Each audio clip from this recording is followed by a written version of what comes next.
Hi there, my name is Holly Soto, and today I'll be interviewing hospice nurse Anne Rott, and we'll be going over the 5 stages on the Kubler-Ross model of the 5 stages of death. The first stage in this model is denial. During this stage, the initial response is the knowledge of impending death, is that it's denial.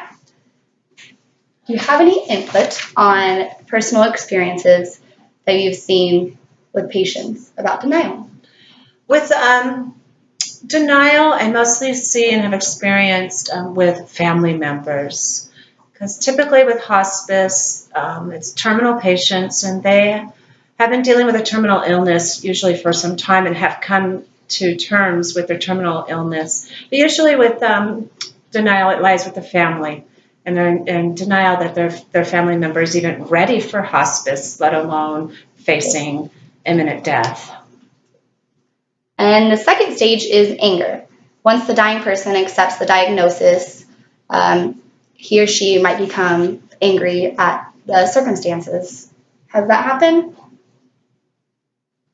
No. Again, usually what I have experienced is with family members who are in that anger stage. Not so much with my patients. Were patients ever angry at doctors or nurses? Typically not. Not unless there's a behavioral disturbance, like dementia, where they know not that they're, lashing out at the staff. And the third stage of the model is bargaining. During this stage, the person may try to barter with doctors, family, or even God, saying, why me? Okay, but please try this. The person may bargain for a cure, extra time with family, or even less pain and suffering. I've had a couple patients who have, of course, naturally wished that they had more time, especially with, family. And, of course, there's always family that have made statements that state, if I had only, in other words, had they only perhaps taken them sooner to the doctor, or if I had only taken better care of myself. But that's as far as the bargaining I've experienced. The fourth stage of the model is depression. As the person realizes death is approaching and they have nothing left to bargain, they might go into a state of depression. They might start already grieving for what already have lost. For example, the ability to walk or independence.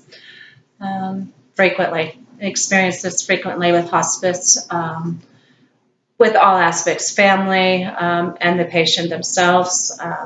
And frequently the patients, we do put on medication to help with their depression as they're approaching death. And the final stage is acceptance. Kubler-Ross described this time of the period of calm and peace. If the dying person was able to work through previous emotional stages, they may be at a point of reflectance and embrace their end in the battle. Yes, with hospice nursing, we experience acceptance and denial. The acceptance usually comes with patients that are later on in their years. I've experienced the denial with those that are in their younger years, where they have made statements as to, I'm not ready to die. I don't want to die. Where the ones who have lived a full life and are later in their years are more accepting, are tired, are ready, acknowledge that they've had a good long life, and are accepting. And then Kubler-Ross also points out that in addition to the 5 stages, a 6th emotional response runs throughout, and that is hope. And it's stated that hope is critical for dying patients, even if it's just dying with hope and dignity.